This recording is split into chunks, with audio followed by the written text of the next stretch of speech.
Kevin Newman is an LA Angel. The Tampa Bay Rays are actually playing in Tampa. How crazy is that? And we're going to do the American League Central season in review. It is the Just Baseball show for Friday, November 15th. As always, it's brought to you by BetMGM.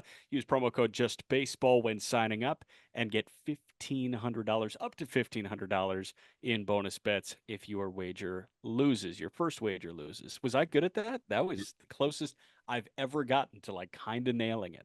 I think you killed it. And if you've been enjoying the Just Baseball show during this off season or during the season, the best way to support this show is subscribing on YouTube, hitting the like button even before we're getting into the episode, because you know it's going to be a banger.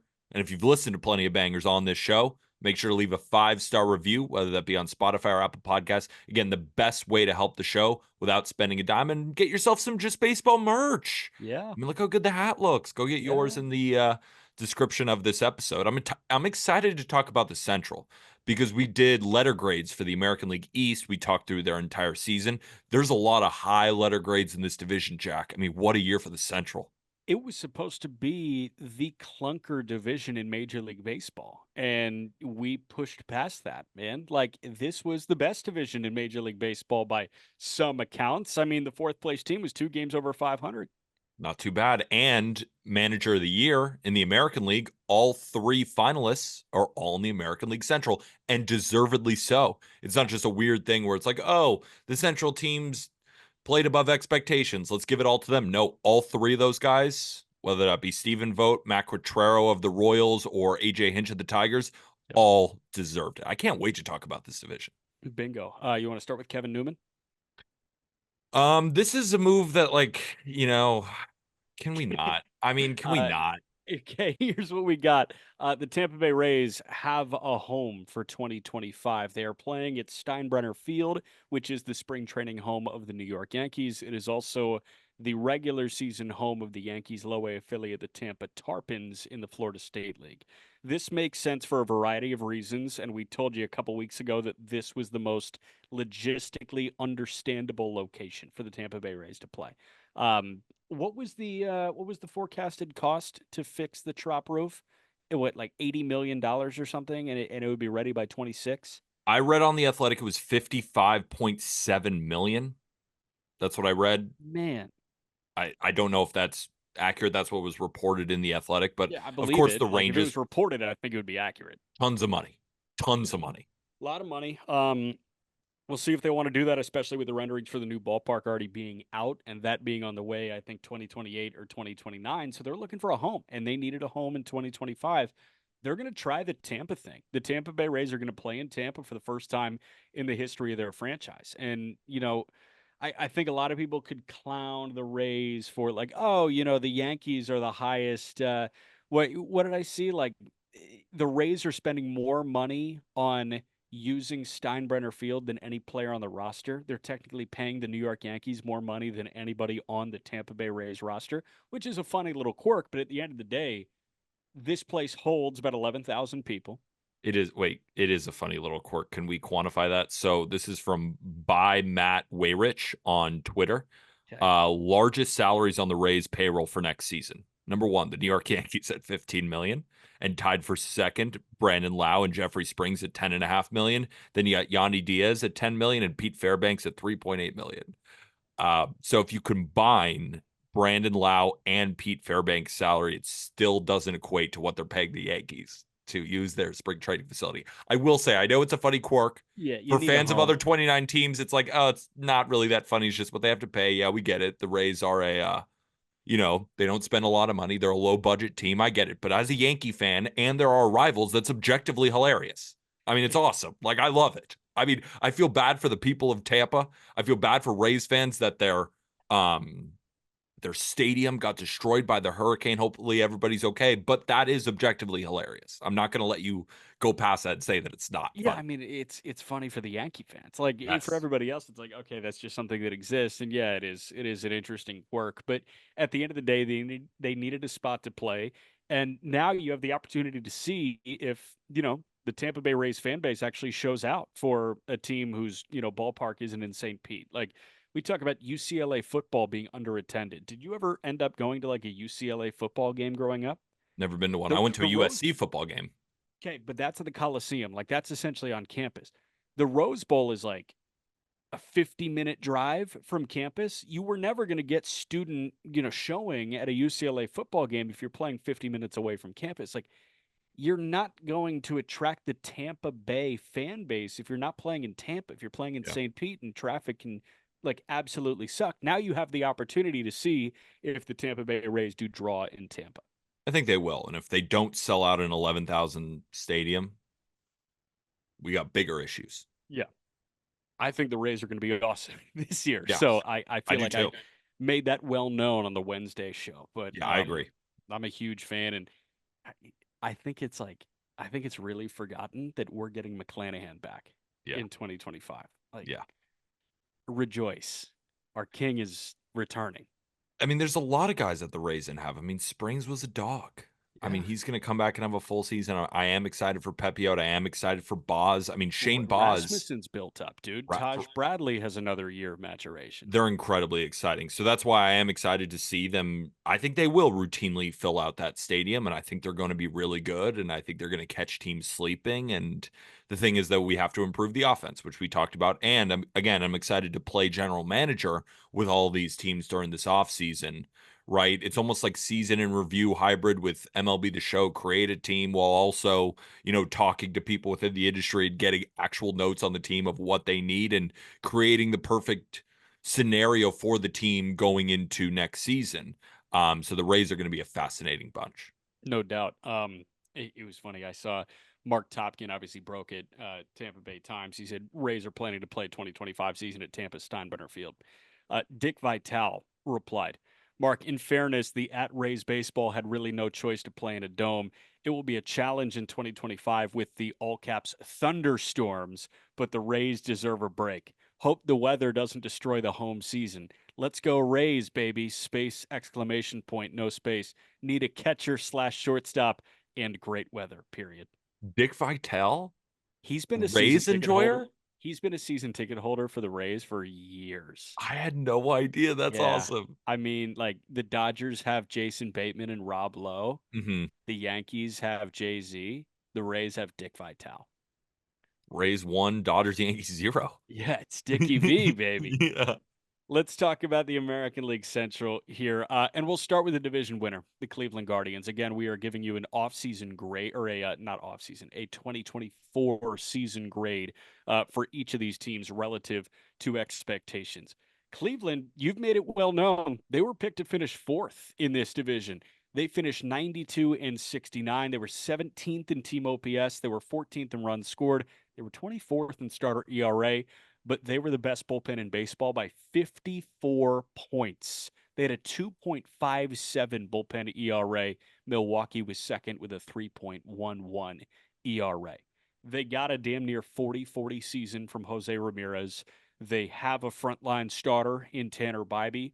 Unfortunately, after Shane Bieber was so good 2 to 3 turns through, he went down with elbow surgery. Tristan McKenzie was throwing with, it sounds like a partial tear of his UCL the entire year, and he spent a lot of time in Columbus. They fought through so many issues in the starting rotation to win this division pretty handily and make it to the ALCS. Yeah, I know we're supposed to kind of save our letter grades for the end, but I want to bring the letter grade to the beginning of my Yeah, point and say I think this is the A plus of Major League Baseball from 2024. yeah, I think this was the 100th percentile outcome, and maybe not 100th or 95, 96, but I just think they soaked every ounce of juice out of this team possible. And the reason, again, I go to A plus is when we're giving letter grades, we're also taking into account expectations, preseason expectations. And I think that a lot of people forgot because the Guardians out of the gate were so good that this team had a 78.5 win total. They were projected by BetMGM and Las Vegas. That place is very shiny because they know sports better than anybody, right? Even in the election markets, right? They were yeah. predicting a Donald Trump victory. They know what they are talking about. And they predicted the Cleveland Guardians to finish between 78 to 79 wins. They were behind the Tigers, they were behind the Royals, they were behind the Twins. Plus 400 to win the division. 4-1 odds. This team won the division barely easily. You know, there was times during the year where the Tigers or the Royals or the Twins, they were approaching them between 1 to 2 games, but basically from start to finish, this team led the division. They had one of the greatest bullpens that I've seen in my 26 years on this planet Earth. Yeah, they didn't have great starting pitching, but can we give them a break? This was a team projected to win 78 games with Shane Bieber, with Tristan McKenzie. They lost both of them and won, what was their final record? 92 games? Yeah, 92 and 69. So how did they get there? Well, when they got a lead after the sixth inning, it was over. Point blank, period. So how were they even able to gain that lead in the first place? Well, at home, they had a great offense. I don't know if it was a little bit of win total in Cleveland at Progressive Field, but this team was a top 10 offense at home. They were a top 10 offense against left-handed pitching, and then they did enough against righties and on the road to create a solid offense. But it's why they're one of my favorite teams is they did the little things. They were great on defense. They were great on the base pass. They put the ball in play, right? They don't strike out, but at the same time, they have a good eye. But then there was some power from the Cleveland Guardians that we haven't normally seen, right? Stephen Kwan is hitting for more power. Josh Naylor put up 31 home runs. Jose Ramirez hit 39 jacks. And then they make the move for Lane Thomas. It doesn't go great, but in the playoffs, we see what happened there, right? Will Brennan even put together a pretty solid year. And this is without Andres Jimenez taking that step up that we know that he can from a couple of years ago. Overall, they soaked out everything possible from this team. They made the right moves at the right times. And I think it's as good of a season that you could have imagined for this Cleveland Guardians team. And it was incredible to watch all year. They are the A plus of the league, in my opinion. Yeah, I mean the Dodgers are up there as Well, well. of Like course, but they had the highest win total in MLB history. They had the lowest odds to win the World Series. They get an A plus because they won the World Series. But if we're talking about letter grades based on expectations, like I the think there are Dodgers were two A expected, pluses. the Dodgers were expected to win the World Series. They were expected to be one of the greatest teams of all time, and like they were awesome. I think there are two A pluses. I think the Dodgers, overcoming the injuries to a Glasnow and a Kershaw the entire year, and a Yamamoto for a couple months, and a Mookie Betts for a couple months. Like, I do think that they are firmly an A plus, but I think that this is one of two A pluses that there was in Major League Baseball this year. I'm totally with you. And the other thing is like, I'm thinking about their shortcomings. Like there were shortcomings galore on this roster.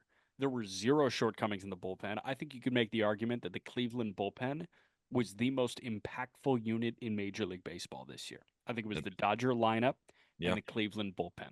I yeah, think the Cleveland bullpen was more impactful than any starting rotation in Major League Baseball. yeah, And I think it was more impactful than pretty much, 29 lineups in Major yep. League Baseball. So the fact that they could limit the starting rotation, the Guardians rotation was bottom 10 in Major League Baseball in innings pitched. That's a good thing Yeah. because everybody out of their pen was awesome.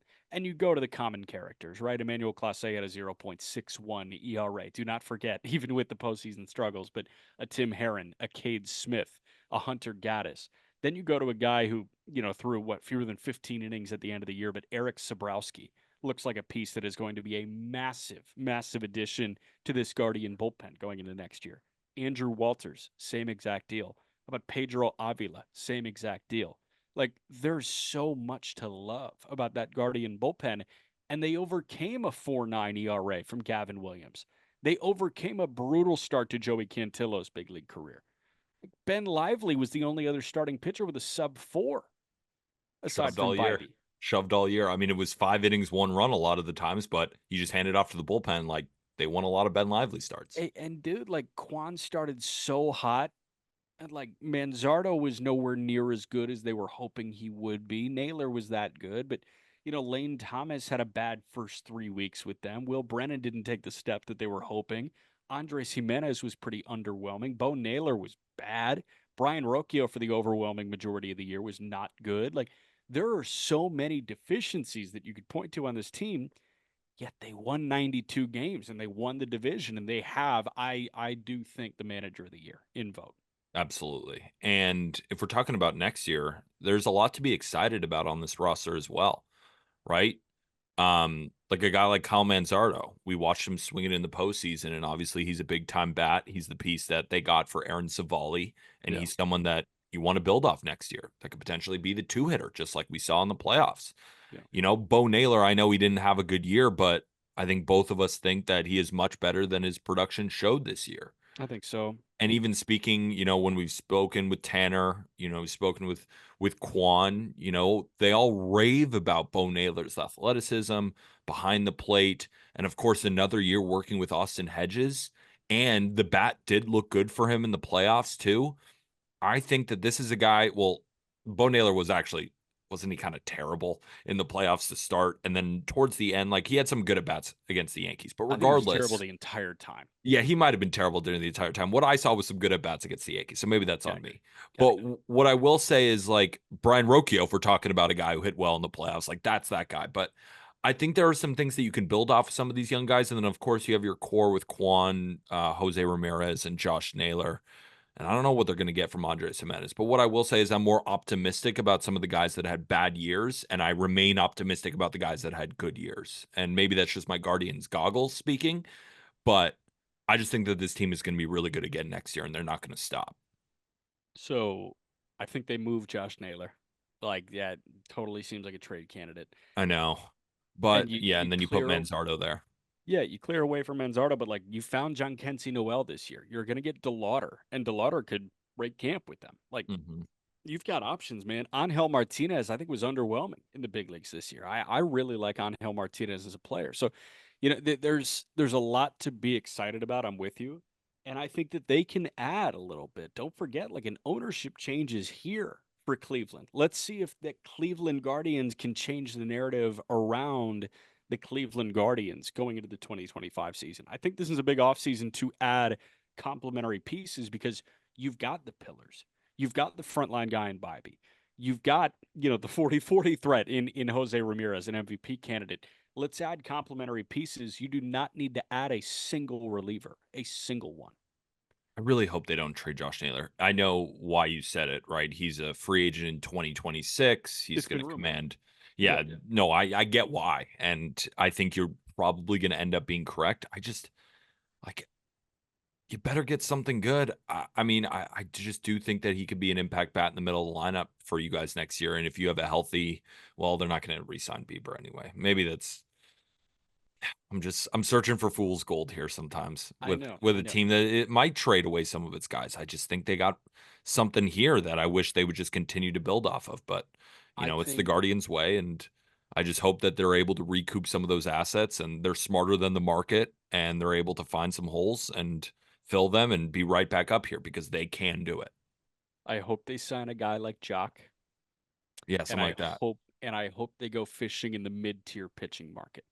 Yeah, and find guys who fit their Guardian way and end up putting up like a 3.4 ERA in 140 innings with 80 Ks, and you're like, how? And they You just know, keep doing it. That's what I want. who would be an awesome guardian?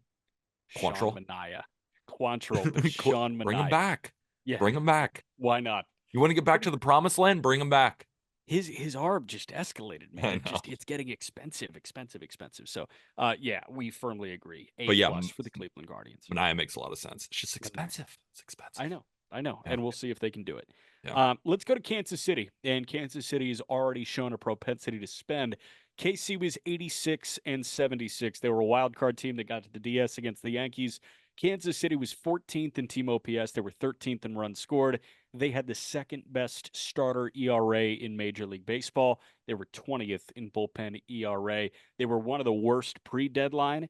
And then they got to about league average post deadline, which really helped for Kansas City. They also got as many innings from their starting pitching as any team in Major League Baseball. You have the second best starting pitching by ERA, only behind Seattle, and you're getting more innings than pretty much everybody else. That's a recipe for success. It felt like this lineup was over reliant on Bobby Witt Jr. at points. I will say there are very few guys that I would want to be over reliant on more than Bobby Witt Jr. Like, it's okay if you've got a guy like that to carry your team. That's like saying those Orioles teams were too reliant on Cal Ripken when he was putting up an 11 win season. It's Right. like, It's well, like, yeah, I we get were. it. I Like, get it. Yeah, we were the reliant on Yankees them. were over reliant on Judge and Soto this year, but those are two guys that it's okay to be over reliant on. Yep, so would we. I mean, when you have the best players in baseball on your team, yeah, you're going to rely on them to put up a lot of damage. And luckily, Bobby Witt Jr. put up as much damage on every single side of the ball, whether that be defense, offense, base running, that you could even imagine that, yeah, hell yeah, they were relying on Bobby Witt Jr. And I'd be proud of that if I'm a Royals fan. Yes, we are relying on Bobby Witt Jr. because he's generational. Correct. Yes, but there needs to be something else helping him out. 100%. And that's why I'm really excited to talk about this team in the offseason because they need to kind of get rid of this waste. Like, don't you feel like there's just waste on the Royals that, like, I want the Royals in 2025 to tighten this shit up. And you know what I mean by Interesting. that? Why are we giving Hunter Renfroe like ton of run? Why are we doing that? Why do we keep putting Kyle Isbell in center?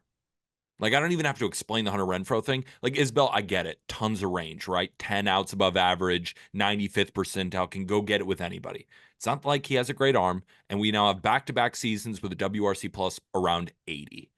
Striking out 20% of the time, even when he gets on base, right? Because he's got so much range, he's got so much speed, still in 11 bags because he has a 280 OBP. We're better than that, Royals. Like, I think the Royals might have been the most underrated team in Major League Baseball last year, right? They were under 500 in one-run games. They were 3-5 in extra inning games. They had the same run differential as the Astros. They had the same run differential as the Orioles, but they won 86 games. And I think it's leaving a little bit of meat on the bone in terms of this offense. And I think it's leaving a little bit of meat on the bone in terms of the bullpen. But the bullpen was really impressive down the stretch, which is something Yep. that they can build off next year. Because it started off, then they Yep. go add Lucas Erceg, who was clearly dominant. But you can see that guys like Lynch or guys like Bubich or Sam Long or some of these like Zerpa, like some of these lefties kind of found their way and then they looked pretty nasty towards the end of the year. And then they still have Hunter Harvey, right? He has another I year, think or is he a free Harvey agent? hits free agency. Ah, dang it. Well, I like that fit for them, but yeah, I think the bullpen is emerging. I like it. I think it's going to be a pretty good unit next year. The rotation was obviously awesome, but the reason I say tighten it up is because this team has a ton of potential. And you know who I'm looking at next year, Jack? Vinny P. Who is Vinny P? And you know what I mean by that? Comes up his first year, puts up a 136 WRC plus, hits 10 home runs in 72 games. Yeah. Not he's striking out as much as he's walking. 11%, 11%. Arms talking about him. I'm getting excited. We're all watching ABs. This guy's plate discipline is elite. He's got power. This is going to be one of the best hitting first basemen in the league. Last 2 years, though, he's played a combined 130 games at like a 110 WRC plus. Yeah. He is way better than that. And now at 27 years old, should have no real health concerns. I'm expecting a big year from him. And until Salvador Perez stops hitting home runs, like I'm not doubting him anymore. I'm just not gonna at the plate. I think it's stupid to do that at this point. It's not like he's 40. He's 34.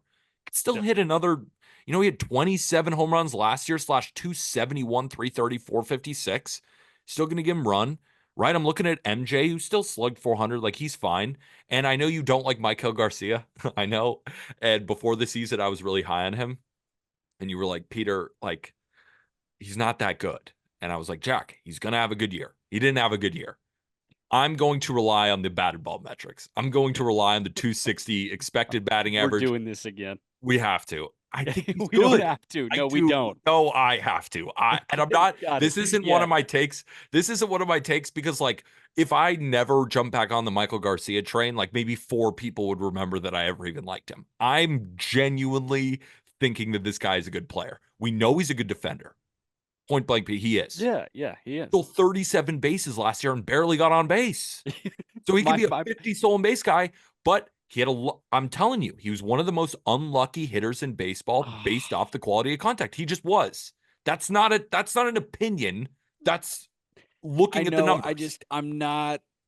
We just can't do the Michael Here's my Garcia thing thoughts. again. I'm thinking he's like a 250, 320, 430 guy who plays really good defense, hits 10 to 15 home runs and can steal 45 backs. That's a really good player. That's a really good player. That's a really good. I think that's what he's going to be next year. For my fantasy baseball people, if he doesn't work out, you can get mad at me. I'm drafting him in all of my leagues. All of I them. He's going to think be on every one of my teams.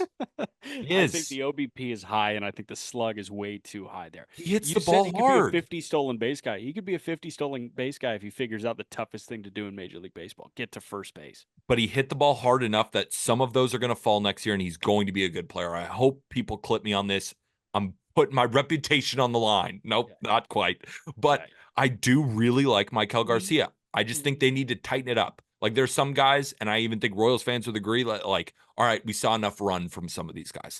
Yeah, Let's sign some free agents because you only have to plug a few holes. yeah. Just a few. I'd love for them to go get a center fielder. I'd like Kyle Isabel to more be a defensive replacement at this point. I'm with you. We align on literally everything except the Michael Garcia thing. The only thing is the Vinny P aspect to that. Vinny feels very hurt. Yeah, Like he's been hurt. So I want to see healthy Vinny P, and I think we have the exactly. opportunity to see that in 2025. That's why I included he's only played 130 games in the Right. past 2 years. Like I Like wanted that. It's not, you but think the even, WRC plus could be health related. Like I firmly think that. but at some point, like you can't be hurt, Yeah. right? It can't just be, oh, because we're wasting prime years of Vinny P. I mean, 25, 26. He he was hurt during those years. Now 27. Let's say he's hurt again. So 3 straight years of being hurt and being slightly above average offensively. What's our expectation now for Vinny? Are we still just, oh, as soon as he's healthy, he's great? Now we're just doing the Buxton thing. Right. We're just wishing for something that isn't there. So Well, it's next gonna year's next year, I'm looking for a big year. And I'm not saying I don't believe in it. I fully believe in a great year for him next year. right. But I need to see it. Yeah. I need to see it. Vinny P and Buxton do have these similar levels of athleticism and tools. No, but you So know what I'm saying. It's these guys yeah, that perpetually I get do. hurt, and then every year we go into it being like, well, we'll just discount it because we think that he's going to be really good. For sure. It's like, got to see it. Got to Got to see it. see it. No doubt. I'm totally with you. It's the Glass now conversation, man. It's like, is Glass now going to be a top 5 pitcher in Major League Baseball? He has to be on the mound for a whole season to do that. Like that is, I think, the Vinny P conversation where I firmly believe Vinny Pasquantino is one of the 10 best first basemen in all of Major League Baseball. I think he can flirt with the top 5. He has to be on the field for that to actually happen. So I hear you on that. I Last also thing want to on the say yeah, one thing on Vinny P. I felt like I caught myself saying 130 games over the past few years. I meant 130 games last year. That's what I meant. And gotcha. then 130 games before. So I tripped over my words. That's on me, but you know what I meant now. Last thing I want to say about Kansas City, this rotation was flat out special. I Awesome. mentioned the starter ERA and the innings pitched that they had for guys to work that many innings Yeah. and be that good Yep. was a dream scenario for the Kansas City Royals with Lugo working over 200 innings and being an all-star, with Reagan's flirting with 200 innings and being an all-star, with Brady Singer recapturing the talent that we feel like he had several years ago, with Alec Marsh stepping up, with Waka being one of the best starters in Major League Baseball after the All-Star break. You mentioned Urseg, like on the back end too. It all started with the front 6 innings of the Mhm. game, and Kansas City typically had a lead after 6 innings. Yeah. I'm going to give them a firm A, like a 95% A. Yeah. And I just think we can't be letting meat on the bone. We can't, we got to tighten this shit up. There's some places in the lineup where we have to upgrade here. We got to be better in those extra inning games. We got to be better in one-run games. We got to just close it down, and then the Royals will be in a really good team. I mean, they have the makings of it. They just got to sign a few bats, and we're cooking. We are Yep. cooking over here in Kansas City.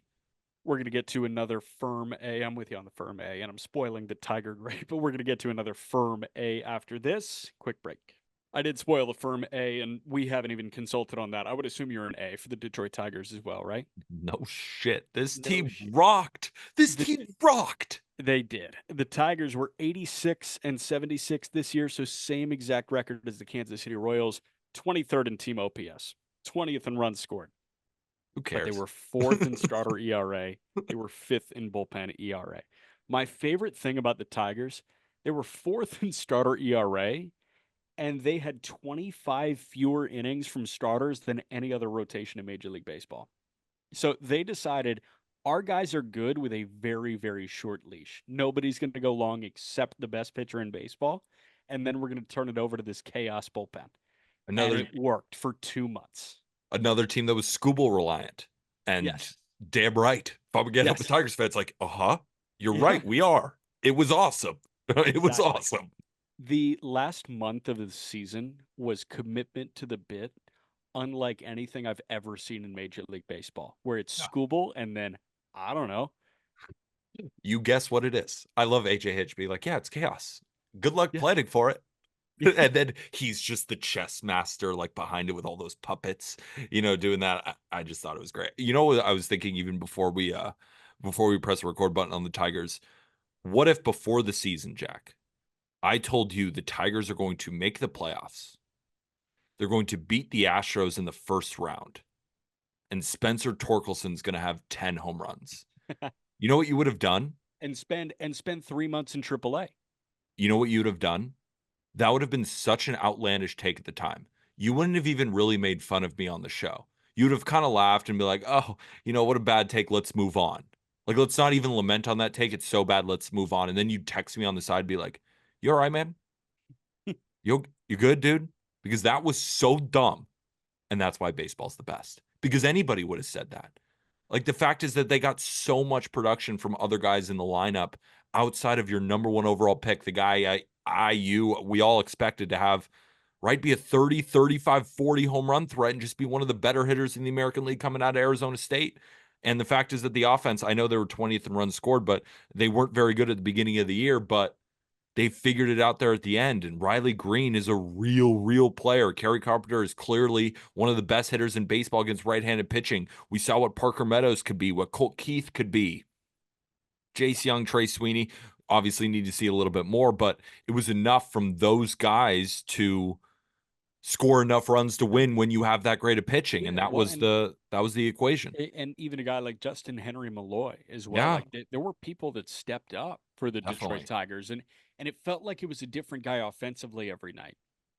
And then it was the bullpen and this weird mishmash of guys that were throwing, like Brant Herter being a long man. Herter was an amazing long man. Kiter Montero gave them a Maddox in the Yeah. final month of the season. What? And then you had the best pitcher in all of baseball this year in Tarek Skubal. Like, and I stand by that. I was more impressed with Skubal's year than I was with Sale's year. Sale was amazing, but like Skubal was just a different level. And I think it could have been aesthetic. It was, just something to, watch. And it was louder stuff to key in on. But at the end of the day, like there was not a pitcher as impressive as Skubal, except for probably Skeens, and that was it. I remember before the year started, everyone was pretty aligned that Skubal is awesome. Yeah. But there was some people who said, well, look at his last stretch of starts where he was incredible. It was all against American League Central bad offenses. Is he really that good? Is he truly an ace? Yeah. Uh-huh. Yeah. Like, oh my God, yeah. And then what stamped it for me, because, we've seen guys have incredible regular seasons. Then they go to the playoffs and they look human. He almost looked better. I mean, he was unstoppable. Didn't matter if he's on the road, home, against a lineup that kills lefties. It doesn't matter. He was an auto dub. He's the best left-handed pitcher in baseball, in my opinion. And I think going into next year, right, we even spoke about this in the car when we were driving to the airport. I get Skeens is crazy, crazy talented. I get it. And Wheeler is still the best postseason pitcher in Major League Baseball, but Tarek Skubal, in my opinion, is the number one pitcher in baseball going into next year. He'd be Yeah. where I would rank power, ranked number one. Yeah, and we're going to do that obviously a little bit later on this off Yeah. season, where we're actually going to do our top, 10, top And 20 pitchers in baseball. that list is a compilation of a bunch of writers and us at justbaseball.com. So Skubal might not be our number one pitcher, right? That's just my opinion. That's who I'm going to bring to the table as my number one guy. Yeah, it is going to be fascinating, man. But I mean, the fact that they could turn to a Bo Brisky and a Will Vest and a Foley and a Holton, like all these guys, Brennan Hanafy out of nowhere. Isn't it sick that you just go on Fangraphs and you look at the roster resource, like their projected starting lineup, and Javier Baez is projected on the bench? Doesn't that just feel good? It feels really good. It feels really good. It's like we're Most past expensive this. bench bat in Major League Base. Rendon. Is Rendon a bench bat? No, he's starting. No, the Angels are gunning for a great year from Rendon. You see They Perry are. talk about him. He's going to come and he's got to prove that he's good enough to play. I don't even know what that conversation was. I'm done talking about the Angels. Let's keep Yeah. talking about the Central. Ferme for Detroit. Ferme. I mean, Okay. what a year, right? I mean, they didn't blow away expectations. Funny enough, right? If we're looking back at the betting markets, I mean, this was an 81.5 win team. But they did it in a different way. Yeah, they did it in a different way, but they still blew through expectations, right? I don't want to say that they didn't. I'm just saying when we're talking about the Guardians, there's a Yep. difference there, and they were obviously just a little bit lesser than the Royals, Yep. in my opinion. But Ferme, I mean, 95%, great, great year, so much fun. Playoffs were such a joy to watch this team, and I can't wait to watch them next year. It's going to be awesome again. It's going to be more chaos. It's going to be chess. It's going to be good baseball. Part of me, like initially when I was thinking about the Tigers, part of me was thinking B plus A minus because their offense was so underwhelming for 5 months of the 6 month regular season, and that final month of the season was magic. But then the like grit, grit pushed it back to an A. The gritty ties, like that, just it made the season for me. You Yeah. forget about the situation that led to them moving Jack Flaherty at the deadline and Hmm. Kenta Maeda sucking and Sucking. Spencer Torkelson getting optioned. Like there was a whole bunch of bad. Colt Keith was brutal for the first month of the season, but then like I don't know, and I don't think it's They found their recency bias. groove. Like they came through, man, and this is why this is a long baseball season. Yeah. So And I agree with you. I think if you just look at the regular season, A minus, B plus is probably fair, but they beat the Astros in the yeah, first round. yeah. I mean, Well, and they gave the Guardians all they could. exactly that too. But like to beat the Houston Astros. I mean, they were supposed to be in the middle of a dynasty here. Like I thought they could win the World Series, and Yep. they beat them. So that puts them at an A for me. Yep. Two more teams. The Minnesota Twins did finish over 500, but they were fourth in the division. They were 82 and 80. Minnesota 11th in team OPS, 10th in runs scored, 22nd in starter ERA, and 19th in bullpen ERA. This year started a little weird when Joan Duran missed the first couple of weeks of the season with an oblique issue. This was a year that saw Royce Lewis break out in a way that like you were never expecting, but then he would get hurt and then he would come back and it's the Royce Lewis breakout all over again and then he would get hurt. It was just, for me, it felt like a lot more of the same shit for the Minnesota Twins. And I feel bad saying that, but it was, oh, our best players are hurt all the time. Oh, like, this guy in the rotation's underperforming. That guy in the bullpen's underperforming. Everybody else is awesome, but like we're just not all clicking at the same time right now. And that collapse at the end of the year was really hard to watch. Yeah, this was a team that I never really understood all year. Um, I thought their offense at times, I mean, they went through stretches where they would put up crooked numbers on you like the Dodgers would. When their all offense was rolling, I mean, they had months here where they were just crushing baseballs.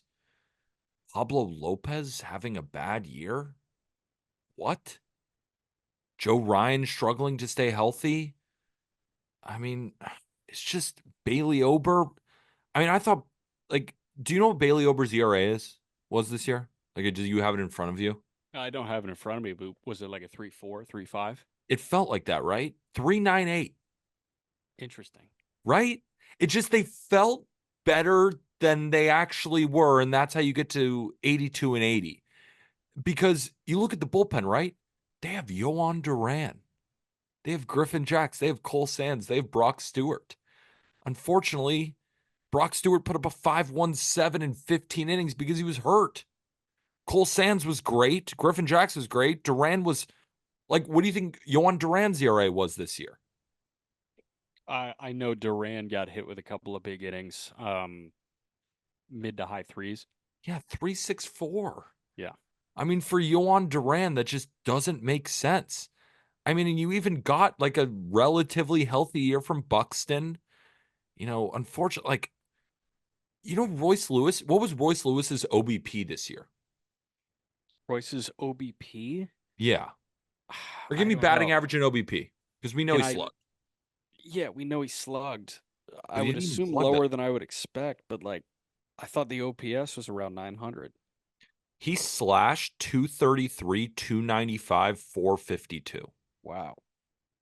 Doesn't that suck for him? I mean, he's just so much better than that. But he hit like 7 grand slams in a week and then just never hit again this year. Like it was a weird year. Correa played well, but he was hurt. Castro was so good in the first half, then just fell off. Larnick was okay. Wallner was good, but he just didn't play enough. Miranda was good. Brooksley was okay. It's just Edouard Julien fell at the face of the earth. It was a weird year. It was a weird year where I thought everything was better than it was, which makes me really scared for next year. It was funny. It was so Royce Lewis in March was 2 for 2. Great. Then he didn't play in April. Then he didn't play in May.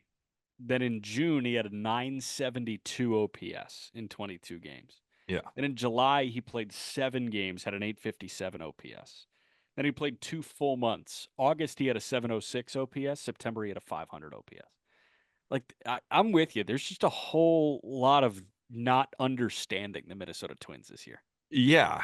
And I think this whole podcast has struggled to understand the Minnesota Twins since we started. Since 2021. Yeah. Right? You've been super, super high on them in years. Like you have been able to figure them out. I have no idea what to do with this team this year. I mean, I think Arms had some Twins takes that have fallen completely short. We just don't really understand this team. We think they're better than they are, and they're not as good. We then doubt them, and then they perform. I mean, like I thought Simeon Woods Richardson kind of broke out this year, right? Didn't it feel like he did? He had Well, four it felt a lot better than the low bar that we set, but I he had a know it's like a low. It 4.17. was a low fours, right? 4.17 is Yeah. okay. I mean, Chris Paddock put up a 5 ERA. Like Louis Varland never became what all fantasy baseball people thought he was going to be. It just wasn't good. But they won 82 games, which is fine. It's so weird. I don't know how to break down this team because they were all so weird, but they were so good for a little, then terrible. You want to know I another weird stat about the Twins, which just makes them even weirder? They went 25-8 against the American League West. Why? Why is that? I feel bad sometimes when it comes to the Twins. I feel like they could have some members of their fan base sitting here listening to us throughout the course of a season, throughout the off season, even right now, Be like, these saying guys these have guys no don't idea get what it. they're talking about. Yeah, and it's like these guys just don't get it. Can you do me a favor? Can Yes. you go on this YouTube video and can you explain the 2024 Minnesota Twins season to us? Like Yes, honestly, please. mansplain it because Yeah. I need that. I don't get it. I can't get my finger on the pulse of this team, and I haven't been able to do it for 4 years at this point. So, like, honestly, tell us in the YouTube comment, like, are we stupid for not being able to figure out the Minnesota Twins? Have you figured out the Minnesota Twins? What is the recipe to figuring them out? What is there to figure out? Like, I'm not sure how to break down this team. And it was also, whenever they played good competition as well, they faltered. Right. So when you had to step up in class against a good team, they were terrible. 39-59 against teams over 500. Wow. 20 games under 500, but they finished 82-80. I think they just Ugh. killed the White Sox. Do you know what the numbers are there? Like I think they Um, murdered the White Sox. I mean, against the Central, they were 29-23. And if we're looking at teams over 500, they had 3 of them in their division. So I bet you're right. I bet they destroyed the White Sox every single time and would just lose to the Guardians, Royals, and Tigers 2 out of 3 in every series. I mean, they went 10-21 against the East. but 25-8 against the West. I mean, weird.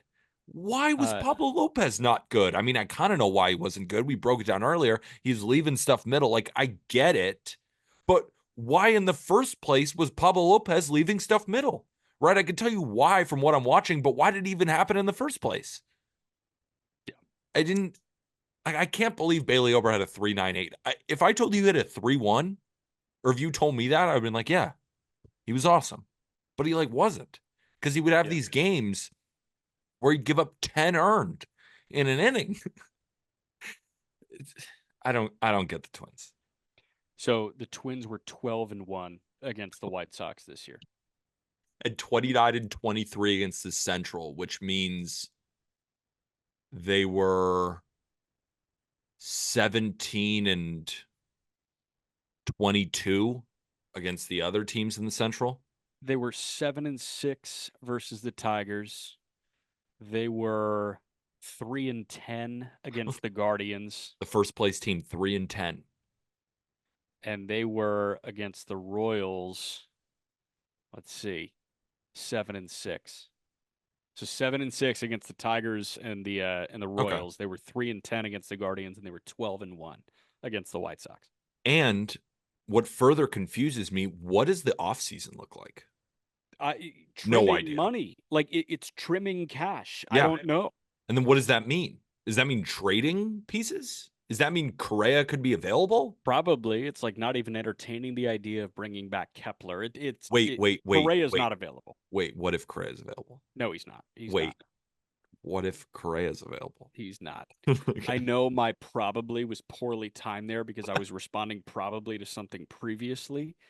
You just threw that on me, and I was caught in the middle of the word probably coming out of my mouth. The Minnesota Twins are not trading Carlos Correa, but I like, agree. They probably will trade him. no, they're not trading Carlos Correa, but it's like they're not even entertaining the idea of reuniting with Kepler.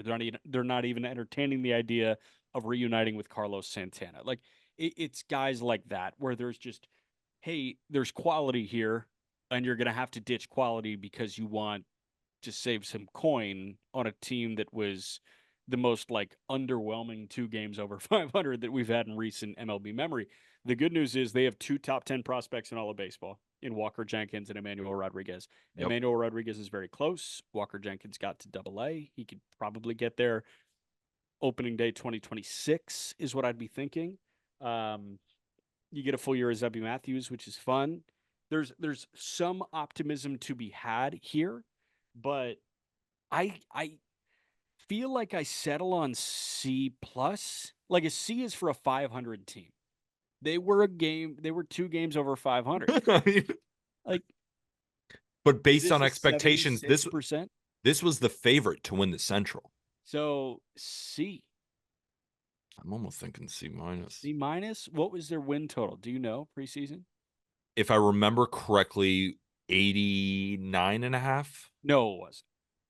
They were the leaders to win the division. No way it was 89.5. Pretty sure. I mean, they were the favorites to win the division, which would 88.5. I have 86.5. But they were the leader to win the division, correct? Uh, yeah, looks like it. Yeah. Okay. So the win total was a little bit lower than that. They finished 80s. They finished in fourth. Yeah, I think C is fine, like a low C, like a 73. I mean, they were weird. They were fine. They beat up on bad teams and they Yeah. got crushed by good ones. Nobody had an awesome year, but nobody had like a terrible year either. They were just eh. I go They were C kind of fun minus. though. They were kind of fun to watch at points when they were hitting, I swear. Like Jose Miranda was what, 13 consecutive plate appearances on I'm base? yeah, I'm telling you, in the dead of summer, where only the like baseball freaks are watching when everyone's taking their vacations, Yeah. right? The dog days of summer, like I felt like they were really good during then. Like that's where Royce Lewis was hitting. And I was betting on the Twins and they were winning and they were helping me and I felt good about them. And then they would get cold, Jack, when that offense kind of tilted off. They were worse than the White Sox. Like they would play some games where I'm like, well, the defense is terrible. They're managed horribly. They can't close out games. Bailey Ober just allowed 10 earned and they can't hit. It just got so bad Weird year. Weird year.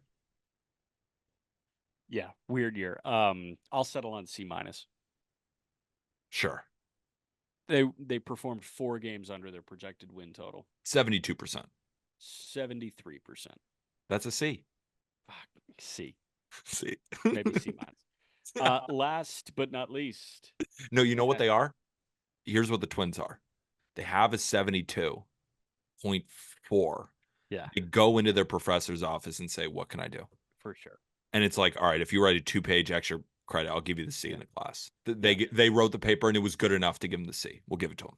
Okay, fair. Last and unfortunately least, the Chicago White Sox.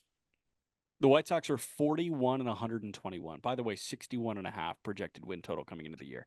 They were 41 to 121. They set the record for most losses in a Major League Baseball season. It was them and the 1960 Mets. The Mets were 40 and 120. Sox had one more win, one more loss.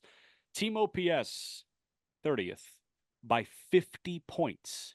Tampa was the second worst team OPS in baseball at 668. The White Sox at 618. Runs scored 30th by 97.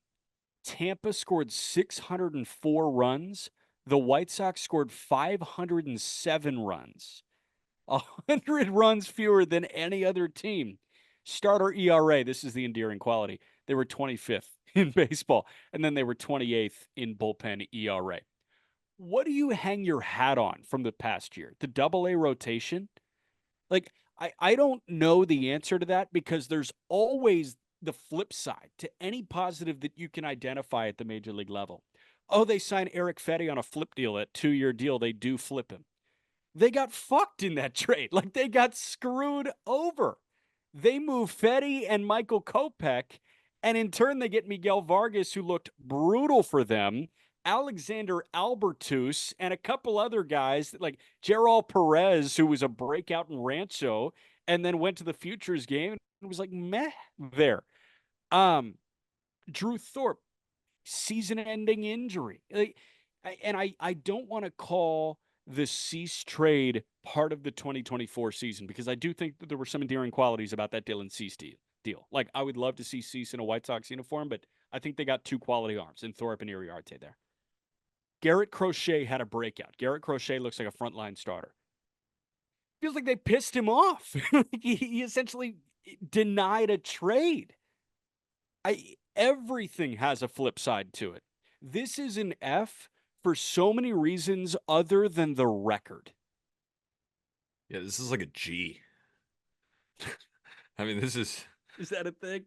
I mean, if you go 41 and fucking 100 billion, yeah, 41 to 121. I mean, that's a disaster. That's every single series you're losing 3 of 4. I mean, looking at their team ranks, I mean, this is just, who led the team in slugging? DeYoung? Well, maybe. I guess he's not on this roster resource I'm looking at right now. Gavin So, Sheets? nope, he slugged 357. I mean, that's horrible. That's from your 28-year-old power outfielder slugging 357, and it Who? wasn't from a lack of playing time.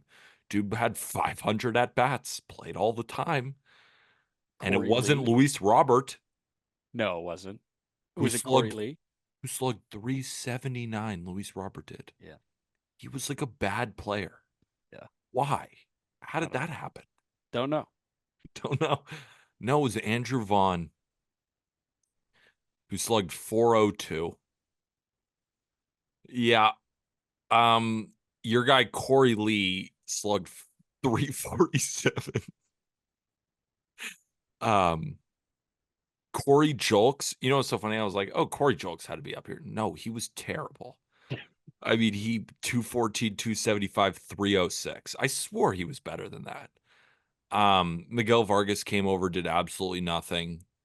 Lenine Sosa was kind of unlucky, batted ball profile, but I mean, just put up not anything. Benintendi's getting paid a ton of money. I mean, he hit 20 jacks, but he's terrible. It was horrible from every step. I mean, except Crochet.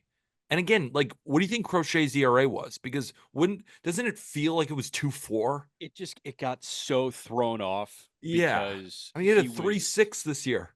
A three yeah, like six. well, that was No, I that know. was different after the break because they essentially shut him down. Like No, he was going. 100%. I'm Yeah, not saying I'm saying that he's not as good as people think. That's not what I'm saying. I'm saying that the whole situation got so screwed up that yeah, Garrett Crochet ended with a 3.6 ERA. When you watch Crochet, you're thinking to yourself, he's got to have just a smidge above Scooble. yeah. No, 3.6 because the defense can't help him. They're putting him in 4 inning spurts. He didn't want to get traded or not to this team. Who knows? It was a disaster from everything. The manager, the front office. It was, I mean, um, I know Reinsdorf. He's got to give away one of his Bulls rings for this. For this, Like, auction it off. Give the money back to White Sox fans. I mean, you shouldn't have 6 rings anymore because of this. Do you agree with that? no, not really. Like Michael Jordan still has 6 rings, but Jerry Reinsdorf has 5. His kid's doing I think a decent job with the Bulls. They're in a weird spot No, but too. who cares? Don't think about the Bulls. I'm saying But that you it's should. his responsibility. If you win 41 games for a major league team, you have to give up one of your rings in another sport. I That don't should be a know. rule. It's just like everything went poorly. And again, like I do think that the only positive that you can take from the White Sox is like what the starting rotation did in Birmingham Yeah. in the Southern League. You know Like what that's it. sucks? You know what sucks? I have to bet on this team's over next year. Do you? Yeah. They're going to have like the lowest win total ever. And they're going to get the young guys to play. And they're going to play with nothing to lose. And the White Sox still have some young talent on this team. I don't think Luis Robert is going to be below replacement level. Yeah. Yeah, they'll probably win 59 games next year, and they'll probably have a 50 and a half win total. And I'm going to feel really smart about it, but I'm going to You think hate it's pressing the you think button. it's that low? You think 50.5 is that low? They just won 41 games, Jack. I know, but like Do you 41? Like the A's had a 52 and a half win total or something like that after finishing like with 50 wins. I mean, this team is nobody's going to want them in the market and we're going to buy them and I think it's going to work, but I'm going to hate doing it and I'm going to pitch it to our audience. That's going to be one I probably do by myself. I mean, that's no one's going to listen to me on that one, but I'm going to have to and I think it's going to hit. I might sit out of that one. Yeah, I would I too if I might were just be like, you. yeah, I abstain. That's for real degens. That's for real. But again, it's not just I'm just an idiot and I'm no. I think the value is going to be there. I'm not just saying that. I think they're going to get the young talent go. Um, I like Thorpe. I mean, if they keep Crochet, which I don't think they'll do, but They maybe they shouldn't. do. Who knows? I mean, they'll be terrible next year, but they won't be the worst team of all time. I just wonder if a rotation of like Thorpe, Cannon, Bush, Nastrini, Iriarte is going to get it done. I don't hate any of those arms. I really don't. I don't hate it. No, like It's that's not not good, but I good. don't hate it. Yeah. And, there will be some weird guys in the bullpen who throw hard who end up being okay. There'll be some hitters in the lineup who aren't Jordan, trash. I'm a Jordan Leisure fan. Like, I Yeah. think that guy could be a closer. And they'll win like 57 games next year. Yeah. I mean, yeah, it's going to be horrible. I mean, they're going to lose 100 next year, but it's going to get better, I think. Maybe. I don't know. We'll see. I mean, do you agree with me? I mean, do you think I'd be crazy to look at an overwin total for them if they're at 50 and a No, I half? don't think that's crazy. I don't think Yeah. that's crazy at all. I was shocked that it was that. I was shocked that it was that low. Like I Yeah. thought it was going to No, be I don't know what it is yet. It's not out. No, I know. Yeah. But like, if they set it at like this weird record low where it's like, if they set it at 51.5, I'm absolutely over because like baseball doesn't work that way. Like there Yeah. are horrible teams on paper that win 62 games. Yeah. I mean, you're a terrible team if you only win 62 games. Yeah, like You go you think 62 and about 100, you're this terrible. this team was expected to be all-time bad and they somehow exceeded expectations in terms of suckage. Yeah, They were I mean, historically terrible. and the A's are a great use case of that. I mean, the I A's think so. were They were un all-time bad and then they come back, and it's like there are Yeah, they some were still endearing bad. qualities here. They They were were still still, bad, but but they like won like 68 games or whatever. yeah, like oh Mason Miller, like they had a Yeah. breakout closer, they had a breakout setup guy in Lawrence Urseg. Like we Butler, loved Lawrence Butler at the end of Brent the year. Rooker. Right. Who's to say that Colson Montgomery can't look better than we anticipated? Who's to say Edgar Caro can't look different than we anticipated or better? Like there are options here for there to be some redeeming qualities next year, and that is the Oakland A's conversation. Exactly. So if I'm a White Sox fan, I'm kind of watching this team. I got nothing to lose. You already hit rock bottom. Like it's not going Yeah. to get worse. You're not going to No. lose 39 games next year. Okay. What if they do? Then What happens if they're worse? then I don't it's think it's going to happen, but what oh, happens to you? What happens to you? I would probably try and beat the team to Nashville. I would probably just move to Nashville. So, but you're still like a fan. I mean, if they win I don't 36, know. let's say they go 32 and 130. Am I a fan right now? Like that's the real question. Like, do you think I'm a fan? I don't think I'm a fan. Like, No, I don't know. Do you think that could it have gotten any worse this year? I'm actually curious. Like, could it have gotten worse? yeah, Crochet blew out, or like Yeah. Crochet got hurt. You know what I mean? Like, Trade Robert for nothing. yeah, like it Yeah. could have gotten worse. Don't get it wrong. Like Thorpe could have like legit blown out. Yeah. Like, He just kind of blew out. but we're talking about like I'm talking about injuries. The only way Yes. this got Oh, worse is yes. injuries. Yeah. Just if these guys didn't exist anymore. Yeah, You exactly. know. Yeah. No, I got you. Tough year. Tough year. Tough year. But you know what? Resilience, the name of the game. Resilience. So you good with an F? I'm gonna give him a G. Yeah, I get F minus for me. Yeah. You're high on this team Yeah, pretty then. high. Well, we appreciate everybody listening to the Just Baseball Show. That was the season in review for the American League Central. Went down the letter grades. I think we were pretty fair with those.